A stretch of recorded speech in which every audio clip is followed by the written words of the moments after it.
एक केवल लगन थी, मुझे भगवान की प्राप्ति करनी, बस एक जिद थी। इसके लिए 13 वर्ष की अवस्था, भूख प्यास कष्ट, कहीं रहने का ठिकाना नहीं, खाने का ठिकाना नहीं, हर बात को सहने के लिए तैयार थी। तभी कह रहे सब कुछ त्याग सकते हैं लेकिन प्रभु को नहीं। वो वैराग्य, वो भक्ति, ये किसी व्यक्ति के साधन बल से नहीं प्रकट हुई थी, ये कृपा से होती है। जब हरि जी कृपा करते हैं तब ऐसी वृत्ति प्रकट होती है। बड़े प्रलोभन आते हैं जीवन में, फंसना नहीं चाहिए। कई जगह महंत बनने के लिए देखने सुनने तो लगता है कि बड़ा वैभव, बड़े कई जगह जहां ऐसा हुआ तो रात में उठ के भागते थे। साधु रात में जगता है, जैसे जो चोर है वो रात में नहीं जगते क्योंकि उनको सांसारिक वस्तु चुरानी होती है। और संत जन अपनी श्वासों को परमात्मा में लगाते हैं और रात में सब सोते हैं, उनकी अलग यात्रा होती है। वो भगवत मार्ग के यात्री अंदर की यात्रा रात्रि में करते हैं। जागृति संयमी या निशा जागृति संयमी रातों में नींद नहीं आती थी। 15-20 मिनट 30 मिनट ऐसा लगता था कई घंटे सो चुके, क्योंकि एक आग जल रही थी, एक आग जल रही। कैसे ब्रह्म साक्षात्कार हो, कैसे भगवत प्राप्ति। एक बलिहारी है उस वृत्ति की, वो केवल भगवान के द्वारा दी जाती है, वो केवल भगवान के द्वारा, वो किसी साधन से नहीं होती, भगवत प्रदत्त है। जब मिलती पूज्य पादुड़िया बाबा जी के अंदर ऐसी जागृत हुई कि प्राण त्यागने की इच्छा हुई। कैसे ब्रह्म का साक्षात्कार। अब ब्रह्म का साक्षात्कार नहीं तो जीवन किस काम का। यहां तक कि गंगा जी में अपने शरीर को विसर्जित करने की सोच ली, फिर सोचा क्या प्राण त्यागने से ब्रह्म साक्षात्कार हो जाएगा। मतलब एक ऐसी लगन लगती है तो सब कुछ छूट जाता है। कभी किसी को पता ही नहीं रहा कि जिंदा है कि नहीं, किसी को पता, ये तो वृंदावन में ये सब नहीं तो किसी को पता नहीं रहा। भगवत मार्ग में जब चलने की सोचे तो एक बार वो चीज प्राप्त करने की सोचे जो किसी जन्म में अभी तक नहीं मिली। हर जन्म में रुपया मिला छूट गया है, पढ़ाई लिखाई की छूट गया है, परिवार मिला छूट गया है, घर मकान मिले, पद प्रतिष्ठा मिली छूट गया है, भगवान नहीं मिले। यार इस जन्म में तो भगवान से मिलने की बात सोच लो। एक बार भगवान से मिल लो, बस एक बार, अनंत जन्मों की बिगड़ी बन जाएगी। उसके लिए आग पैदा हो हृदय में। जीना और मरना अब प्रभु के लिए बड़ा मस्ती का मार्ग होता है, बड़ा मस्ती का मार्ग। फिर प्रभु भी आंख मिचोली खेलते हैं। कोई कदम ऐसे आश्चर्य में, गंगा किनारे जा रहे, आगे ऐसे पपड़ी पड़ी हुई है, बिल्कुल सूखा दिखाई दे रहा है, भारी दलदल, रबड़ी जैसा ऐसा। पीछे से आवाज, आगे कदम मत रखना, दलदल है।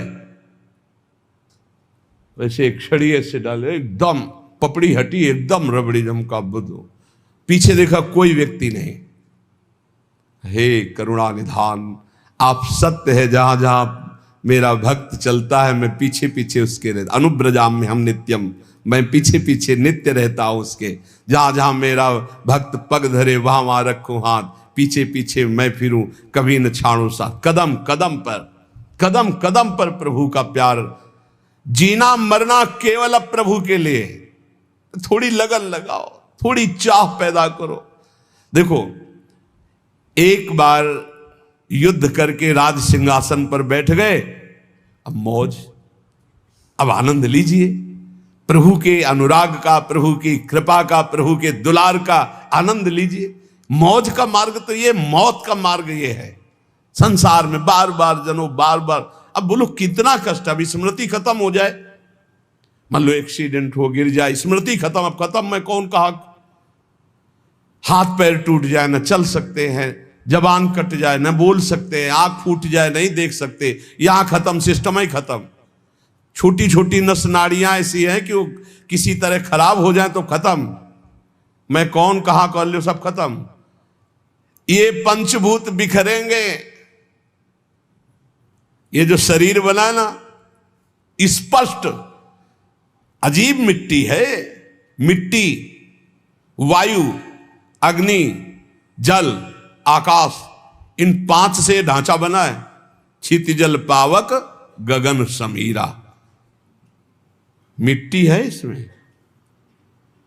कैसी रचना है भगवान की, इतना प्यारा ये मिट्टी का शरीर लग रहा है मैं ही हूं, और इसी में पूरा राग है। एक बार यार, एक बार हिम्मत करो, नाम जप करते हुए निकलो इस मिट्टी के घेरे से, शरीर के घेरे से। सारा का सारा ज्ञान वर्णन करने पर रहता शरीर ही में है सब। एक बार जीना और मरना प्रभु के लिए ठान लो, एक बार। अब तो आपसे प्रेम करेंगे प्यारे, अब जो होगा सो देखा जाएगा। निकलो प्रभु के लिए, अंदर से राग से निकलो। ये नहीं कि घर छोड़ के भाग लो, हम ये नहीं सिखा रहे।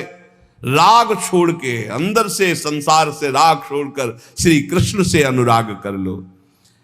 मेरे हृदय में केवल एकमात्र कामना रह जाए, प्रभु मिलन। एक बार देखूंगा आपको, एक बार देखो।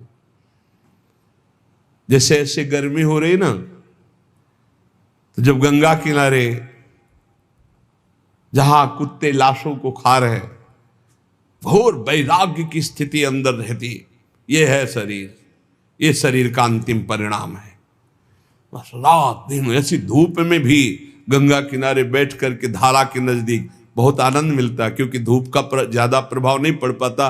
गंगा जी की लहरें शीतलता प्रदान करती है हर समय। इतना तो जरूर हम कहेंगे कि गंगा जी एक अद्वितीय है, गंगा जी एक अद्वितीय पवित्रता है, गंगा जी एक अद्वितीय मूर्तिमान ज्ञान और वैराग्य की धारा है, और यमुना जी अद्वितीय प्रेम प्रदान करने वाली भक्ति की, रस भक्ति की धारा है। देखो हमारा कितना महान देश है, जहां की नदियां भागवतिक सामर्थ्य प्रदान करने वाली है, जहां का जल साधारण नहीं, भागवतिक सामर्थ्य पक्का। ये अनुभव की बातें कह रहे हैं। गंगा जी साक्षात मूर्तिमान ब्रह्म द्रव है, तो यमुना जी साक्षात प्रेम है। ब्रजाधिराज नंदनाम बुदाब गात्र चंदना नुलेप गंधवाहिनीम भवाब्धि बीज दाहिनीम जगत त्रय सस्वनीम लसत सुधा पयस्वनीम। साक्षात ये अमृत है। ब्रजेंद्र सोनु राधिका हृदय प्रपूर्य माणय और महारसाब्द पूरयो रिवातिथिव। देखो हम गंगा यमुना के बीच में विराजमान। कैसे हो भाग्य, अगर अब भगवत प्राप्ति नहीं हुई तो कहाँ प्राप्ति होगी। इसलिए इस जन्म को न्यौछावर कर दो प्रियालाल के चरणों में। उठते बैठते चलते फिरते हर समय नाम जप करो। किसी का किसी भी तरह से मन वचन कर्म से अहित ना होने पावे, नहीं तो हिसाब फिर देना पड़ेगा। जो हिसाब हमारे में आवे उसे भोग लो। हमारा कोई अहित करे तो चुप होकर के भोग लो, दूसरे का हित मत करना, खूब नाम जप करना। अगर हमारी कोई ऐसी घटना भी घटती है तो उस समय भगवान शरणागत वत्सल हमारा परम कल्याण कर देते हैं। हमें हर समय नाम में रहना है, पता नहीं कब क्या हो जाए।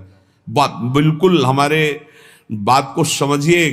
सत्संग, भगवत शरणागति, गुरु कृपा, ये सब भगवत प्राप्ति करा देते हैं, पर हमें लगता है कि आनंद की अनुभूति वर्तमान में हो जानी चाहिए। इसलिए डट के नाम जप करो। पता नहीं कब कौन सी घटना घट जाए, कौन सा शरीर का कौन सा अंग साथ देना बंद कर दे। बहुत विचित्र है। एक क्षण में दिल, एक क्षण में पैरालिस, क्या कहते हैं, एक क्षण में कुछ भी निकल सकता, कुछ भी। व्याधि मंदिरम शरीरम व्याधि मंदिरम, एक से एक भयानक रोग है, एक से एक। सबसे ज्यादा परेशानी हो जाती है जब चिंतन बिगड़ जाता है। जब रोग होता है ना तो चिंतन बिगड़ जाता है। अर्थ की व्यवस्था करना, अब किस डॉक्टर से मिलना है, अब क्या कराना, भगवत चिंतन चला गया। एक एक वृत्ति को संभाल करके प्रियालाल में लगा दो, इसी जन्म में भगवत प्राप्ति हो जाएगी। मान लो भगवत प्राप्ति बिल्कुल कठिन नहीं है, कठिन है संसार का राग छोड़ना, और ये छूट ही जाएगा प्यारे। सुत बनितादि जान स्वार्थ रत ना करुणे सवीते अंत तो तजेंगे पामर तू न तजय वहीं ते मन पचितई है और सर्विते। खूब नाम जप कर लो, मेरी प्रार्थना मान लो। सब ज्ञान का ज्ञान नाम जप है। सब बड़े बड़े महापुरुष जो भी नाम जापक है, वो नाम चाहे ओम हो, चाहे राम हो, चाहे कृष्ण हो, चाहे राधा हो, चाहे दुर्गा हो, चाहे माँ हो, चाहे वो सब उसी अनंत के नाम हैं, उसी अनंत महिमा। बिना संसार का चिंतन छोड़े और नाम जप के आज तक किसी का मंगल नहीं हो सकता, ना हुआ है। कोई भी ऊंचाई पर चढ़ा है तो नाम जप के चढ़ा है, भजन से। इसलिए डट के भजन करो, किसी की बात मत सुनो। अरे आजकल ऐसे नास्तिक लोग हैं जिनके करोड़ों लोग बात सुनने वाले, नास्तिक लोग, हर संत की उपहास कर देना, हर शास्त्र का उपहास कर देना, हर संत के सिद्धांत का उपहास कर देना, बोले नाम जप से। अरे आज तक इतिहास साक्षी है, चाहे गुरुवाणी उठा के देख लो, चाहे जितने भी शास्त्र, सब में भगवान के चिंतन और भजन की महत्ता है। भजन नहीं तो और क्या जीवन में है। प्रवचन वही सुनो तस्मात् शास्त्रम प्रमाणम ते, शास्त्र प्रमाणित होना चाहिए, भगवत चर्चा से युक्त होना चाहिए, भगवान नाम गुण रूप लीला धाम। मनमानी आजकल बोलना शुरू हो गया है। इसलिए हम कह रहे हैं हाथ जोड़कर, प्रवचन बहुत संभाल के सुना जाए, जहां से हमारी नाम में रति हो, भगवान के चरणों में रति हो, इंद्रियों का संयम किया जा सके, संसार के राग को मिटाया जा सके, गंदी आदतें, गंदी बातें मिटाई जा सके, उसे सत्संग कहते हैं। ये प्रमाण देना है भजन की वृत्ति बढ़ाने के लिए। आज शास्त्रों का खंडन किया जाता है, आज सतमार्ग में वैसे ही भजन नहीं कर रहे।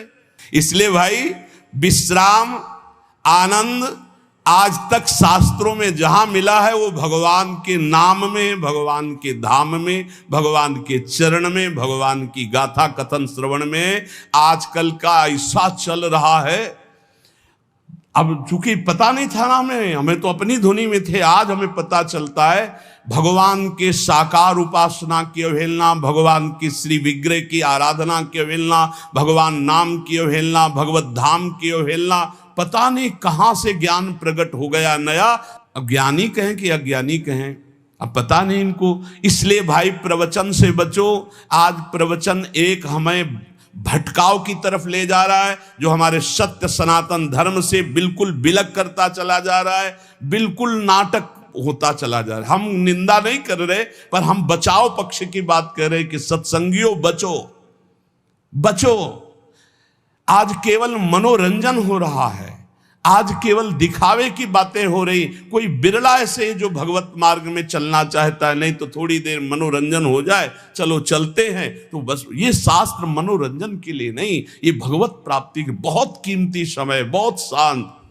चित्त की वृत्ति का संस्कार जब मिट जाए और एक एक वृत्ति प्रभु में लग जाए, तब संतोषजनक स्थिति आ गई है। मान लो अब चिंता करने की जरूरत नहीं। चित्त की एक एक वृत्ति जो भोगों के संस्कार से युक्त है वो मिट जाए और हमारे हृदय में इष्ट का चिंतन सतत चलने लगे, तो बोले अब संतोषजनक स्थिति आ गई। इस स्थिति में ये सब नष्ट हो जाता है। लज्जा, घृणा, कुल, सील, मान, देह भाव, घर का अभिमान, भोगों की लालसा और यहां तक कि मोक्ष की चाह, ये सब हट जाती है। फिर सुनो, चित्त की वृत्ति का एक एक जो प्रवाह भोगों की तरफ है, उसका संस्कार मिट गया भजन के बल से, और हमारा स्वाभाविक भजन हृदय में चल रहा है। अब ये संतोषजनक स्थिति है। अब भ्रष्ट नहीं होगे। जब निरंतर बिना प्रयास के भजन चलने लगे, उठते बैठते चलते फिरते खाते पीते सोते, जैसे हम अभी भजन करने का प्रयास करते तो हमारी वृत्तियां भोगों में जाती हैं।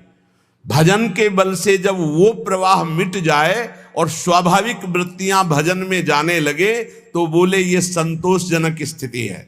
अब आप पतित नहीं होंगे, अब आप भ्रष्ट नहीं होंगे, अब आपके ऊपर माया अपना प्रभाव नहीं दिखा सकती।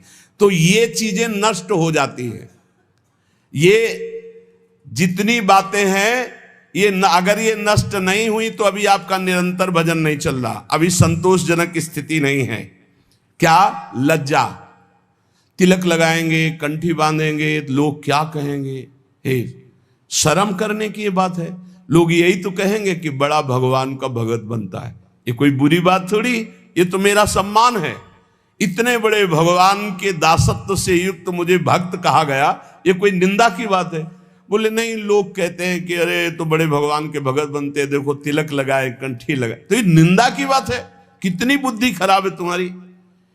अगर आप तिलक लगाए हैं, कंठी बांधे हैं, तो ये कोई निंदा की बात है? अरे तो सौभाग्य का विषय है। अगर प्राणों पे भी आ जाए तो कंठी तिलक बंधा हुआ हमें भगवान की प्राप्ति होगी। कंठी तिलक अगर हमारे गले में बंधा हुआ तो हमें चिंता नहीं करनी। हमें अपने, यही तो बात रह गई है, जरा से चंद रुपए के लिए हम कंठी तोड़ के फेंक देंगे, क्योंकि वो ऑफिस में नहीं जाने देंगे। हे परमात्मा की ऑफिस में जाने के लिए हम तैयारी की, क्यों नहीं जाने? सोने की जंजीर पहनने के लिए रोक है क्या? तो तुलसी की कंठी पहनने के लिए क्यों रोक है? यही समझना है हमको। हम अपनी निष्ठाओं से गिरते चले जा रहे हैं, पतित होते चले जा रहे हैं। अकबर ने कहा था, हरिराम व्यास जी के प्रिय शिष्य मधुकर शाह जी और बहुत से राजा बेटे सब तिलक कंठी धारण किए। कल कोई भी तिलक लगा के आएगा, गरम लोहे के गोले से उसका मस्तक दाग दिया जाएगा, फरमान जारी कर दिया।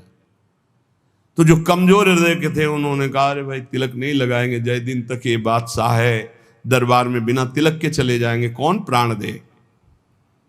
कोई बहुत जो भावुक थे उन्होंने कहा, भाई हम सूखी रज लगा लेंगे, दिखाई नहीं देगा, तो बात भी बन जाएगी कि गुरु आज्ञा का भी पूर्ति हो जाएगी और बादशाह का भी फरमान जो है उससे बच जाएंगे हम।